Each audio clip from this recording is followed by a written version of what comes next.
numbers up on YouTube as quickly as possible. And also, you can also join us on Facebook, but primarily YouTube. But today, before we get started, Indianapolis folks, Indiana folks, is something very important. The election started on Tuesday this week. Our election that determines your future started on Tuesday. That means that every day from Monday to Friday, you can go and vote here in Indianapolis. Now, the reason that's important, the way our system here in the city, you can vote anywhere because it's all computer-based.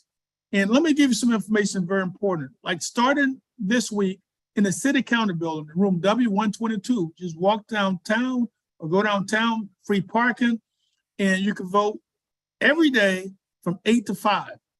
Every day, Monday, Tuesday, Wednesday, Thursday, Friday. I want you out there voting every day.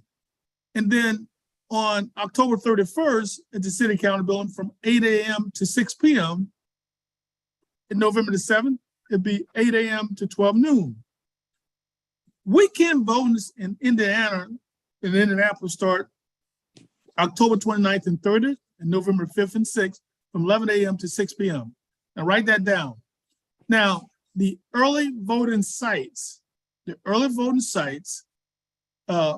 October 29th to November 6th, the Republican restricted that in Decatur Township Government Center, Franklin Township Government Center, Lawrence Education and Community Center, Perry Township Government Center, Pike Library, so Pike Township is at the library, St. Luke United Methodist Church, Thatcher Park Community Center, Warren Township Government Center, and all those satellite votings are available. And you can also go into Indy Votes on the website to get that information. Again, the election has already started, folks. So I need you out there voting now. It's nothing that you can wait until election day. Vote every day. And one other thing I need for you to do, call at least 10 of your friends today and get them next week to go vote. On Friday, the Lees, we all voted. We went and voted. It took us less than 5 minutes. And I can't stress with you how important that is. We got some important local races, and like the Marion County Prosecutor's Office. Our freedom and liberty is at stake here in our county.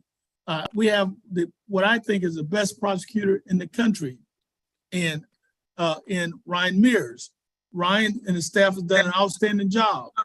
And in order for him to continue to do that, you got to make sure you got to vote. Call 10 people today and make sure everybody get out and vote. Now, also, there's a call-in number is 833-653-3529. Okay, having said that, we had some fascinating things occur in different parts of the country. And Attorney Lee? let's start with LA. It's crazy stuff that I've been watching. And LA is one of the largest cities in the world. And they had some abrupt resignation. And I've been following the story, but maybe my local expert can tell me about it. Attorney Grimes, what's going on in your city, sir?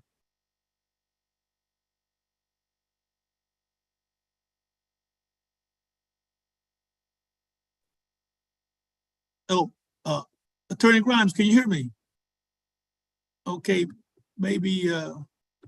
Sounds like he may not be connected, but I wanted to make some comments, Attorney Lee, regarding voting here in Illinois while we're waiting for Go ahead, please. Attorney Grimes. First, I wanted to say to all attorneys that are in our listening audience today that it is imperative that we step up to protect the right to vote by volunteering to engage in election protection as a election protection monitor on election day. We need to ensure that everyone is able to exercise their fundamental right to vote. And so we need poll watchers and specifically attorneys to volunteer to serve as a poll watcher on election day. As Attorney Lee said, here in Illinois, early voting begins on October 24th, and it will run through November 7th.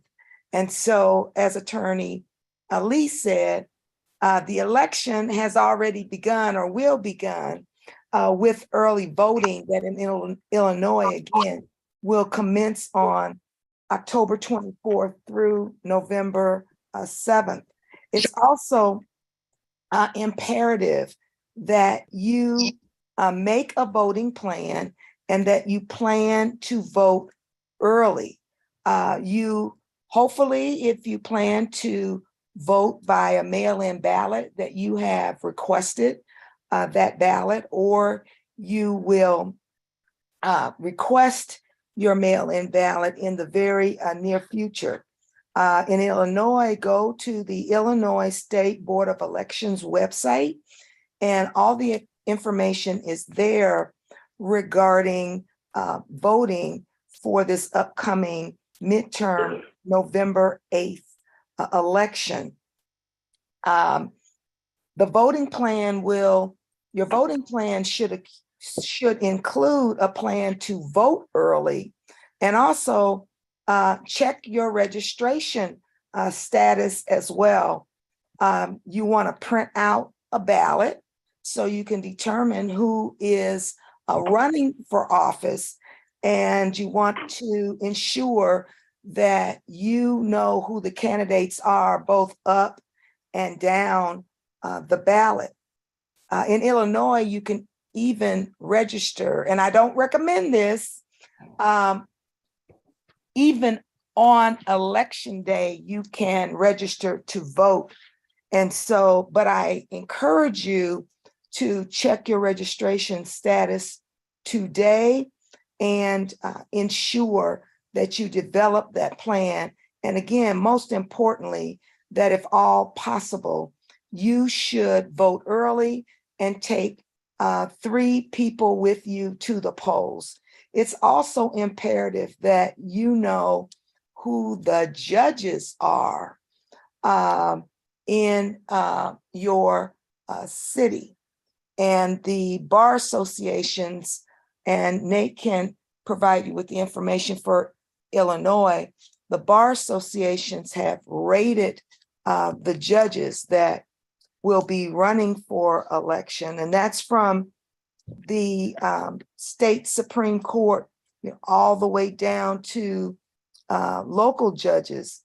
And so it's just imperative that we know who those judges are and what their record is of equal justice in their prior judicial work and experience. Well, thank you so much, Attorney Banks, because everybody that's listening, I want not only that you vote, that you get 10 other folks to vote, because this is, democracy is on the ballot. Democracy is on the ballot. Our standard of living is on the ballot. We've been very blessed with the Biden administration, with all the things that they've given to us. We have stimulus money that's been very helpful. We had forgiveness of student debts that's going to help so many folks in our neighborhood. We had the Kemp Lejeune legislation passed to give soldiers money for being injured in the military back to the 50s. Never happened in American history. There's just been about 100 things that the Biden administration has done to help protect us. The pandemic would still be present today in our country, but for the fact that the Biden administration stepped up and gave us just all type of resources to fight this terrible disease process. And now most people have forgotten how bad it was in the prior administration, who suggested that you could cure the pandemic with bleach. So there's so many things on the ballot, but Milton, front and center today, Attorney Grimes, your city, what's the status on voting in LA? Has that started already? To my knowledge, it has, Nate. I've been busier than you can imagine, than a rabbit in hunting season, I guess you would say. But with what little I do know. You asked me earlier, though, about the status of the city council in Los Yes, Angeles. sir. Yeah, and That been on national news today. Even the president of the United States has chimed in on that. well, it's something to chime in on because it's that old backroom politics that was discovered amongst several of the council members, including the president of the council, Ms. Nuri Martinez, who blatantly stated some of her attitudes towards certain ethnicities, such as the infant, not the infant, the minor child of one of her fellow council members acting like a monkey and referring to that child in a very racist, negative tone because the child happens to be Black and was adopted by a white person. So that came out. Also, they talked about. Wait a second. So she is a council president and Yes, she's Hispanic. yes, Is that right? yes, So there's a white guy who has a Black child. yes. And so she was being critical of him because he had a Black child? Well, no, she was being critical of him allegedly carrying the child around like he was a Louis Vuitton bag, kind of here's my Black baby kind of thing. But her negative reference to the child was that the child acted like a little wild monkey and that she know what to do with those kind of things. You take them around the corner and put the hand on them. But it was a very derogatory comment about the race of the child. That was the essential point of it. You got me? The councilman, Yeah, it's terrible. yeah, the councilman is gay, and he and his partner has adopted a Black child. But her reference to the child was very negative and very racist in calling the child a monkey. We were referred to that in history. We still are referred to an animal, a monkey. And then the other two councilmen and a labor leader sort of chived in a little and had their little negative things to say. And then she also mentioned the present district attorney and how, well, don't worry about him. He happens to be Cuban, but she says he's with the Blacks. Don't worry about him. We're not going to worry about him. She expressed some thoughts, Nate, that would indicate she's very biased and prejudiced. And she's the leader of the council who had participated recently in the redistricting and drawing the district lines and as to what neighborhoods in this district and what neighborhoods are out of this district and over here. And so they suspect that there's could be some problem with the redistricting that was drawn under her leadership. So they're examining that now. You follow me? So it's not just the racism that she expressed. It is her talking also about who has the power now and where does the power lay? Because there is a suspicion that the Latinos are on a mission to take over the LA government and make sure that Latino interest is well shown in setting policy and in where the money goes, etc. So it's deeper than just her racist comments. You follow me? Okay. Yeah. There was a mention yesterday, a friend and I were talking about talk about Election Day being a holiday. I think it should be a holiday. I think people should be able to take off work on Election Day.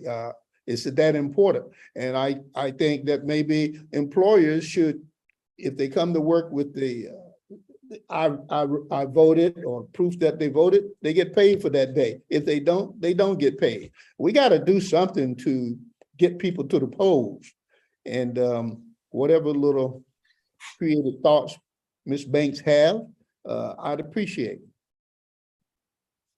Attorney Banks? Thank you, Attorney Grimes. And I totally agree that Election Day should be a federal holiday. Well, Attorney Banks, so that's a shocker though by LA. You got any comments about that? I mean, that's a shocker to me that because the part that he was making about what she's saying, and I watched the news today, they were saying that there are a lot of Hispanic voters are now pulling off becoming a Republican. I didn't get that. I don't understand this because we see the vitriol hatred towards them by the Trump administration, treating them like, 10th class citizen. I don't get this at all.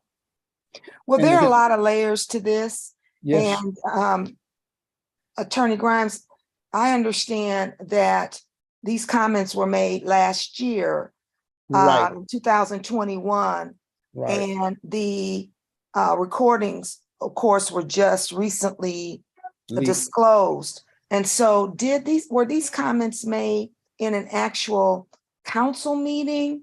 They were made after the council meeting in a side room that someone had wired, or it was on a hot mic in there, and it was not in the council meeting. No, this was four people talking after a meeting, and they had just recently completed redistricting and drawing the lines over here a little bit more, including that neighborhood, excluding that neighborhood, and it was an after council meeting. Okay, because What the full council? are council meetings typically recorded? I would think so. The council meetings are typically recorded. They didn't know that they were in a room that was wired. Right, I understand that. I was just wondering whether or not the council meetings are Council meetings are recorded, yes. recorded. Yeah. And so, I understand that the council meetings may have entailed, and this side conversation after the meeting entailed very heated discussions regarding redistricting. Mhm. And it's my understanding that LA is one half of its population is Latino, and Could be. there are 15 seats on the council. Right, And the question becomes how many seats one of the questions is how many seats should legitimately go to Latino politicians? And I understand of the 15 seats that there were about 4 Latino council members at that time. And as you know, the city council is the governing board of the city of LA, and it enacts ordinances subject to the approval of the mayor. It orders elections, levies taxes, makes public improvements, approves contracts, and adopts the budget proposed by the mayor. And it's also my understanding that Black and Latino leaders have come together to address this crisis, and several brown leaders, Latino leaders, have gone on record both nationally and locally there in LA to say that those statements don't represent the Latino community. And so I'm just interested on your thoughts, Attorney Grimes, regarding this issue. Well, she's president. She has resigned. First, she resigned from her office of presidency. And I think 2 days ago, she finally was pushed into resigning from the city council. She has resigned. The labor leader who was present resigned that Sunday that it came out, last Sunday, that this information came out, that this conversation had been leaked. He resigned immediately from his office as president of the labor union that he represented. The other 2 council members, Kevin DeLeon and Gil Cedilio, they have not resigned yet. They are looking for public forgiveness, I guess, and hoping that they can get over this, since she was the more outspoken one, but they condone her comments and somewhat participated in her comments. Nobody stepped forward and said, hey, that should not be said. That's racist. Nobody did that, and that's what they're on them about. It has brought out other council members of Latino descent and African-American to come forward and say, this cannot be allowed in our governing body. This type of attitude, this type of thinking. She goes all the way back to, or they went back with her comments when before she was elected to the council, as to her saying, you know, I come from an area that was controlled by the Burmans and the Fishers and the other Jewish names, to express her consciousness of ethnicity being in control of it in bodies, which everybody appreciated at that time. But now she seems to have gone a little far. She, you know, so I'm glad that she resigned. Hope we can go on from this. But, you know, this council represents 4 million people that live in the interior of LA. And so it's an important issue. And we need what's the name of that movie? Cleansing or something like that. We need a cleansing. Well, LA, we got 10 million people. It's the second largest city, but LA going to be the largest city in the country here pretty soon. We got one caller. Caller Pierre, you have a question or comment for us, sir? I'm here. Can you hear me? Loud and clear. Well, I just wanted to talk about this Hispanic and African American divide. I actually talked about this with a friend from LA months ago before this came out, because I had an issue with a lady that lives here in Indianapolis who came from LA, and she's Hispanic, and I think she has a problem with Black men. What Milton and Vanita need to know, and you can explain it to them, on the Republican side of the folk running here in Indianapolis, for the prosecutor, for some other offices here, the folk running on the Republican side are Hispanic. And it's become a tactic of the Republican Party and a narrative of the Republican Party to get more Hispanics into their party and to run. And one of the things, and the Washington Post did a series of stories on this, and you ought to look at it, and it talks about how this thing works. You know, once Hispanics come here, you know, they work hard, they become successful, and then the narrative becomes, we work hard, we do this, we do that, the Blacks should do the same. And, it's becoming a way to split the electorate. I don't know what's going to happen out there in LA. Hey, Pierre, let me say this. We're getting a lot of complaints now from people who working in the factories and people who working in the industry, et cetera, that the Latino supervisors are not promoting them. They're being called out. This is becoming quite well known. They're being called out of their name. They've been called racist names by Latino supervisors. There's some definite friction between Black and browns here in this city, and there's no need of bullying about it. Okay, that exists. It's been existing. It's on Front Street. That we have a problem, a race problem here in LA between upcoming Latinos and Black people. Also, we have a serious problem, and this is something that's kept under the rug, with Latino police officers and their treatment of African-American young men. There's a lot of hostility, man, a lot of hostility. Mm-hmm. And that is the conversation amongst Black men about how Latino officers come upon them with their stick in their hand, trying to show off. We have some race problems here.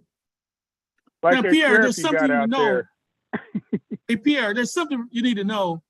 The Republicans and the prosecutor, there's Caruso, if you look at her record, she's never tried a criminal case. She's never won a case. She got 3. See, in Indiana, our docket system, you can look at every case that the lawyer's done during their career. She's done 3 cases. She did a grand jury and 2 administrative cases, but she lost. She's the first prosecutor that I've seen that couldn't indict somebody with a grand jury. The saying is that a prosecutor can indict a ham sandwich for killing a pig. Well, she could. So we have a person, even though they may be Latino, with 0 experience. It's worse in the Secretary of State race. The same thing, you got an inexperienced person get fired from every job. They get this guy to run for office, I mean, it's quite frankly, it's insulting. There's many He had qualified a sexual folks. charge too. Yeah, I know. So they get these. So they get the worst of the worst candidates, and then like nobody pays attention to that, but it's insulting what they're doing, quite frankly. But it's what the Republicans are doing now. But yeah, that and I'll get off the phone. But Milton can tell you about that. What's that sheriff's name? Villanueva or something that he got out there in L.A. Right. That guy's a piece of work too. Right. So yeah, there's definitely some problems out there, but it's been growing for a long time, and blacks are being kind of pushed out of that city. Thank you for taking my call. You're welcome. Thank you for bringing it up. Attorney Grimes, Huh? I also had heard that there were statements made by some of one of those council members that they were going to support the GOP mayoral candidate that's running against Congresswoman Karen Bass. And I was wondering if you could share with us, how that race is going. Well, what are your thoughts on that race? the last reading I had was Karen Bass is in the lead, and that's been the news for the last several weeks. At one time, she was 10 percentage points in the lead for the mayor position. I don't know if she lost a few percentage points in the recent week because of her connection with, or her endorsement of Scientology and some other things that most politicians endorse because they want the funds that these people, these big organizations can give. But the Latino, I don't want to, I have a lot of Latino friends. I know that's a generalized statement. And they are in bewilderment too, as to the many Latinos who are so supportive of the Republican Party. They can't explain it almost. I just don't, I can't answer the question, Vanita, other than I recognize we have a serious problem here with the differences in thinking by Latinos and Black folks, and it's coming out. It's coming to a head. Hey, Milton, there was something I learned that was shocking to me this week. I was talking to a person who's familiar with this, and they were explaining to me about the plight of a lot of people trying to get in the United States. And they said something to me that resonated, and I've been thinking about. They were saying that a lot of people like coming in from the the border say their objective is that once they get over the wall, take the rope, prevent anyone else from coming into the country. So I thought that the people that were trying to get into the country were unified, but then I find out it's just the opposite. It's just that once they get there across, they're trying to prevent other folks in similar plight from coming into the country. And it just kind of blew my mind that there was not more uniformity. So it's not the fact that this is something that I wish somebody conduct a study on to find out why we have this discord. Well, I guess they want more room for themselves over here, and if too many come over, it won't be enough room for them. You got to talk to somebody smarter than me about the psychology of that attitude towards their fellow human beings who are fleeing for their lives and for a better life, Nate. I understand. I hear that too. Yeah. Vanita, you have the answer? I do not. Yeah, I don't. I don't. I think, but I do of know course, they're coming for a better life, but I'm not. I haven't looked at those nuances and that subtlety that you've referenced, Attorney Lee. But I get a call every week of some person in working in the civil service or working in private industry about a complaint about the Latino coworkers, and they're outright, outspoken prejudice against them because they're Black. Yeah. So this is But- not, this is a, you know, it's not a lie. It's what's happening. Hey, now, changing over to the next subject matter, we have some bombshell legal things that happened this week. I want to go over a couple. But Milton, Vanita, the shocker to me was the Broward County jury verdict. The Parkland high school shooter that murdered 17 students, shot 17 other folks, did not receive the death penalty.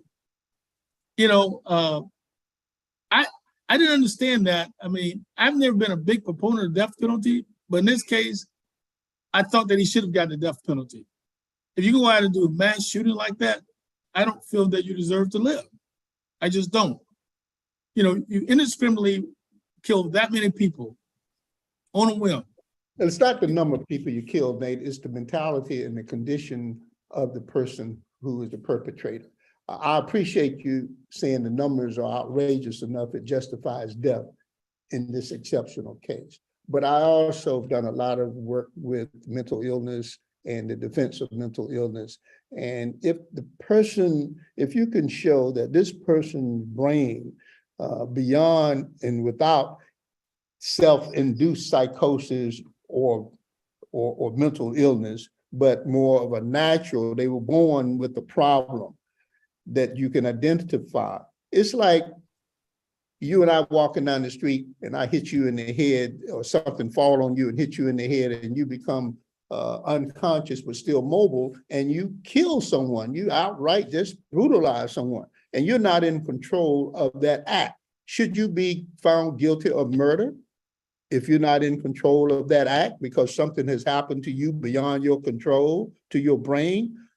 That's the concept that I think is being applied here. How much in control of the behavior is that person? And if you can establish that that person, beyond a reasonable doubt, has some mental illness, and that mental illness was not self-induced by them using drugs at a part of their life or alcohol. But if you can establish that it's the fetal syndrome, that this child was born 2 pounds and this child was born with some serious conditions that affected their brain, then how can you hold that person totally responsible for their acts, even if it involves the killing of another person or persons? I mean, that's the rationale that I think we got to look at and accept, because that's our law. That's our law. That, you know, that's our law. And I think it's right. I don't think you can be held responsible for something that you're not totally responsible for. I watched that series on Jeffrey Dahmer in Milwaukee.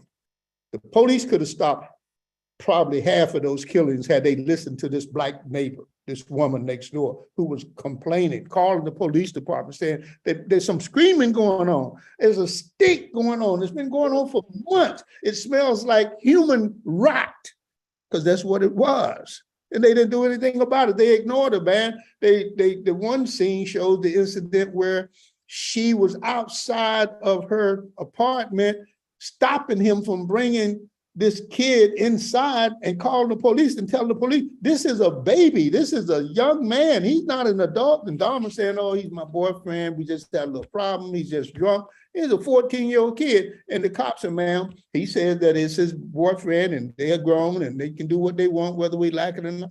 And they help him get the boy in his apartment. Wow. And he kills the boy. You follow me? Because they didn't listen to this Black woman. It's sad what happened back there, but I'm getting off point here. But the point is that we have laws, and thankfully we have come to, you know, I represented the woman, Nate, who committed, she killed her 6-week-old son. And for the first time in my life, I heard about that illness called postpartum psychosis. I never heard of it before this case. And she put her baby's head on the back tire and drove over his head and oh my goodness, out like a grape. You follow me?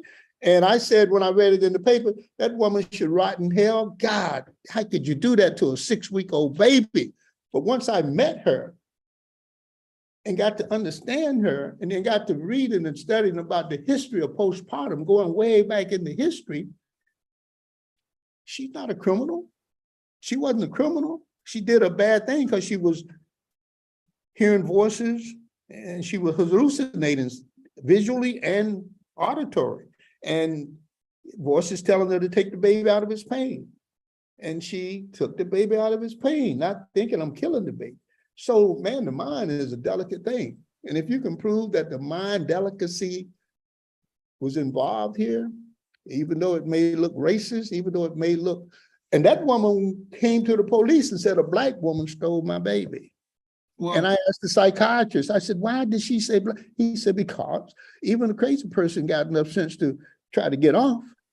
You know, they still operate in the real world to a degree. Attorney Lee? yeah, I'm still troubled, Attorney Banks, I tell you. Shit. I understand, and prosecutors had earlier rejected a defense order back in 2019 for this killer to plead guilty and be sentenced to 34 consecutive life sentences. And so they were adamant in their desire to pursue the death penalty. And in Florida, in order to impose the death penalty, there has to be a unanimous verdict. And in this case, 3 jurors found that, well, first of all, there were aggravating circumstances in each of the 17 counts of murder, but that the mitigating circumstances that Attorney Grimes has addressed outweighed the aggravating evidence. And one juror believed that the killer was mentally ill, and 2 other jurors voted to spare his life. You know, I've not been a proponent of the death penalty because my studies showed that, you know, back in the day, Black men were given the death penalty for allegedly rape or any type of crime involving Caucasians. And so the death penalty was disproportionately discriminatory historically. I knew that. In law school, I had the privilege to represent a case that went before the U.S. Supreme Court, State et al. Versus Isaacs and Dungy, in which our client, my first year of law school, was given the death penalty, and the case was reversed because he had no involvement.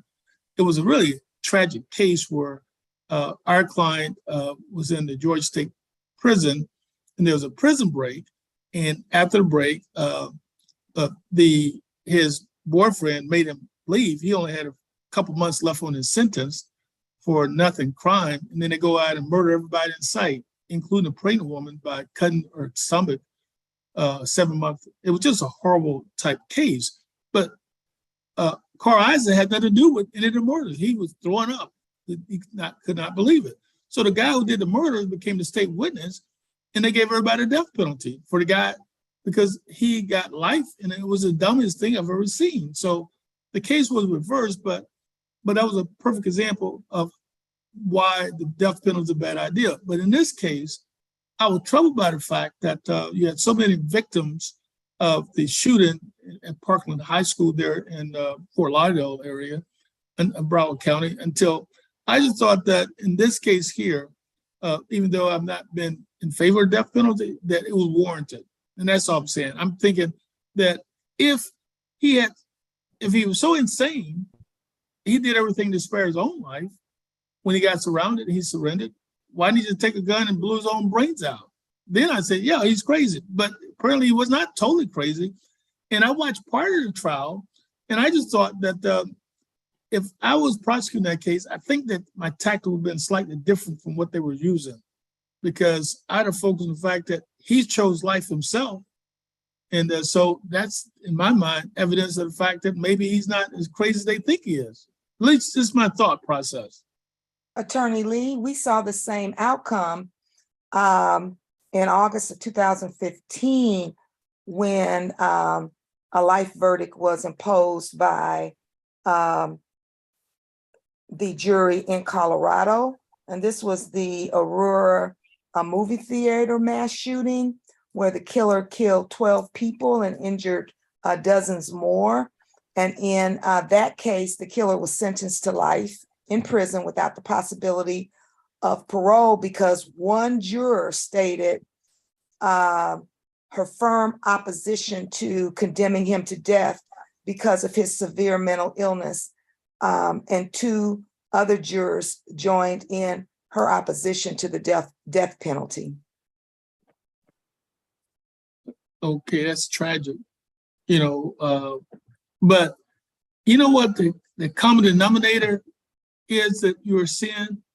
I got to know from Pierre, it seemed to suggest that if those killers were African American, maybe the outcome would have been different. In other words, they would have been given the death penalty. It's hard to say that, but our justice system is not necessarily colorblind all the time. And I know, Milton, you've had some significant experience in that regard.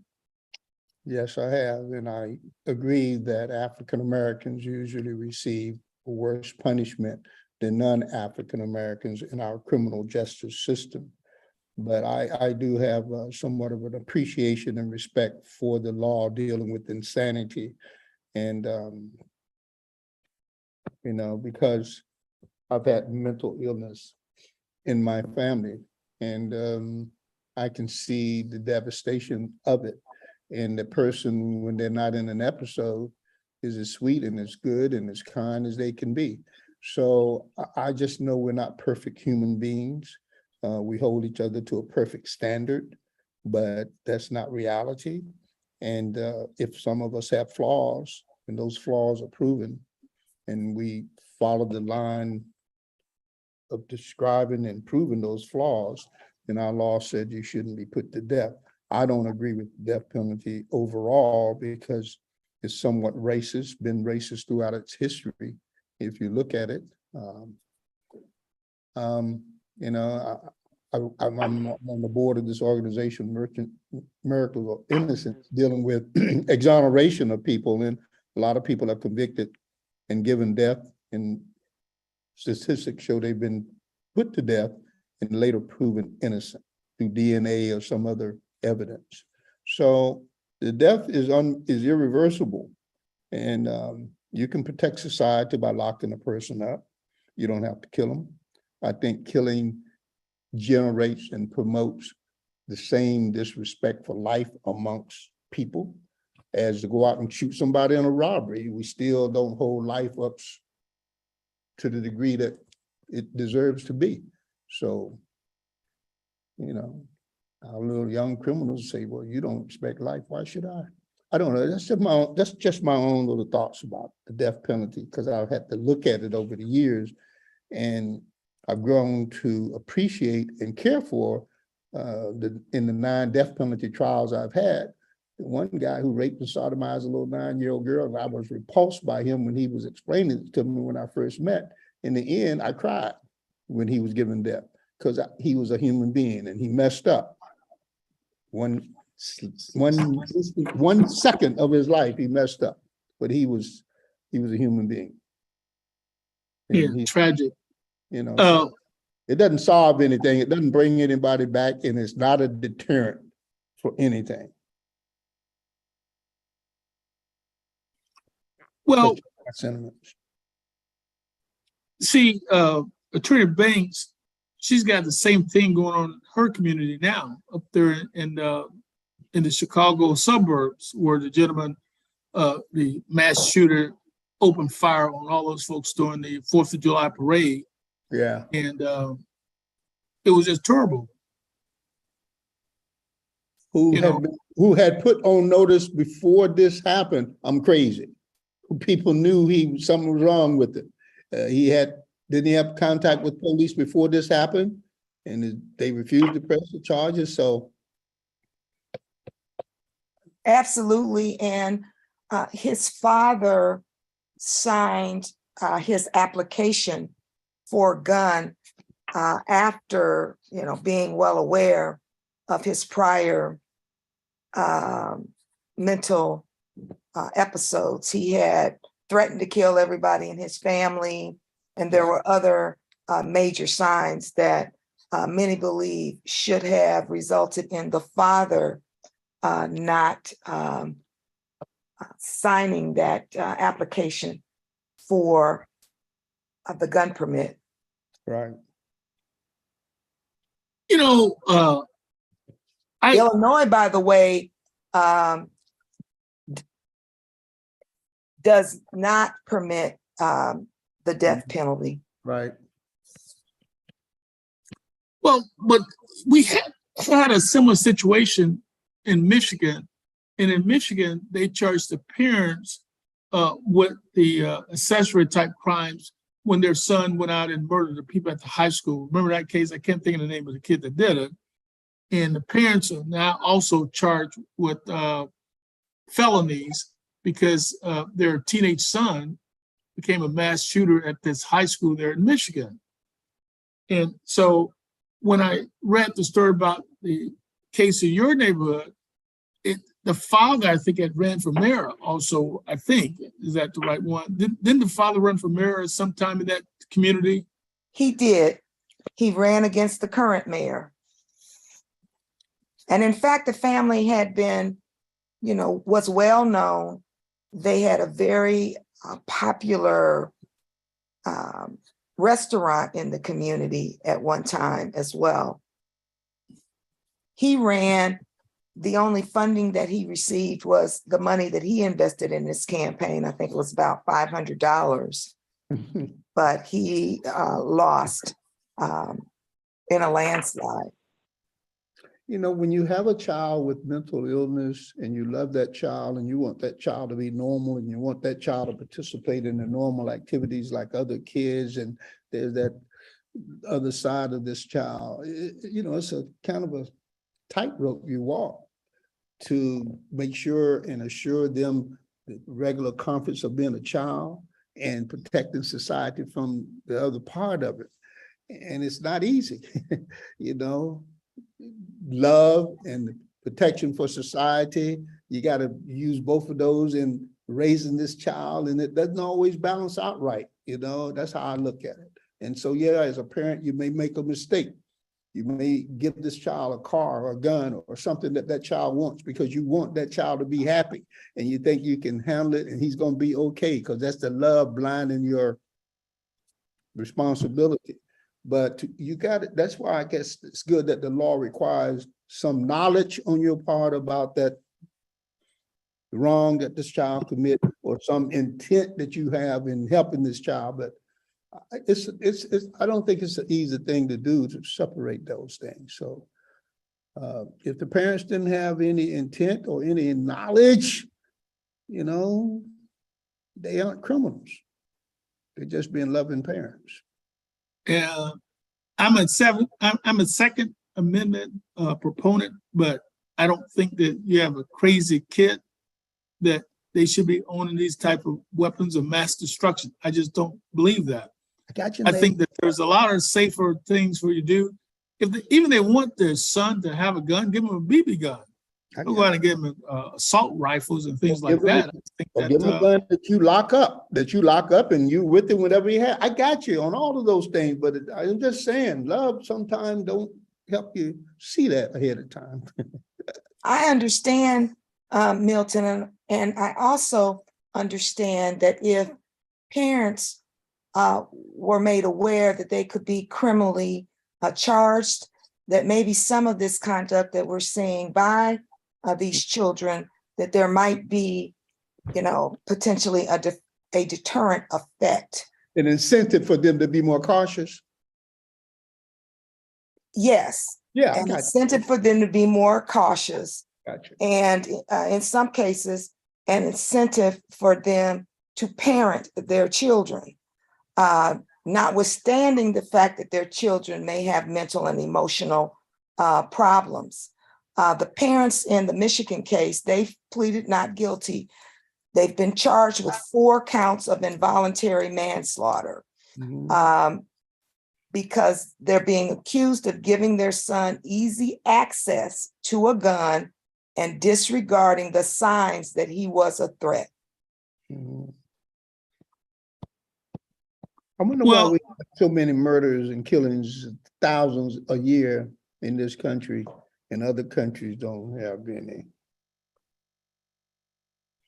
Well, the problem in they our say country, it's the proliferation of guns. Right, Vanita.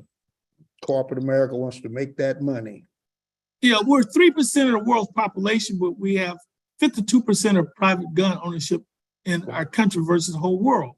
Right. So citizens in the United States got more guns than everybody in the whole world combined for Right. private ownership. In other words, we're 3% of the world population with 52% of private gun ownership. So we have more guns in this country than the entire universe combined, the whole world. So are we also responsible for what that kid do? Just like the parent is? Let's go back to the real source of some of this stuff. Is corporate America responsible for selling all these guns too? Huh? Well, I like for them to have some accountability Thank you. for them. I mean, we did it with opioids. You Okay. know, we did all this investigation, and they were concerned about people being addicted to opioids, right? And so now they paid out millions of dollars, billions of dollars, all kind of lawsuit, and yet, weapons of mass destruction, I think, is greatly surpassed opioids. In terms of killing. Now we have an issue now with fentanyl. That's a different matter now. But overall, these mass shootings, they increased substantially under the Trump administration. When that weapons law expired and the Republican refused to renew it, we had this uptick in mass shootings in America. They went crazy. And a lot of people don't realize that. They don't look at the statistics. We covered that in a prior show. But the thing is that I believe very strongly that if we held manufacturers liable for some of these mass shootings, I think that we could reduce the threat of these mass shootings. Ms. Banks, you think corporate America should share more of this responsibility that the parents should share? If I I may. believe in the theories of recovery that and accountability that Attorney Lee just stated. And I believe in the Parkland case, there was a multi-million-dollar settlement of the gun manufacturer in that case as well. So that's precedent for holding gun manufacturers responsible and accountable. What do you think? I think so too, Vanita. I was just trying to tease you a little bit about your knowledge and inside information on corporate America.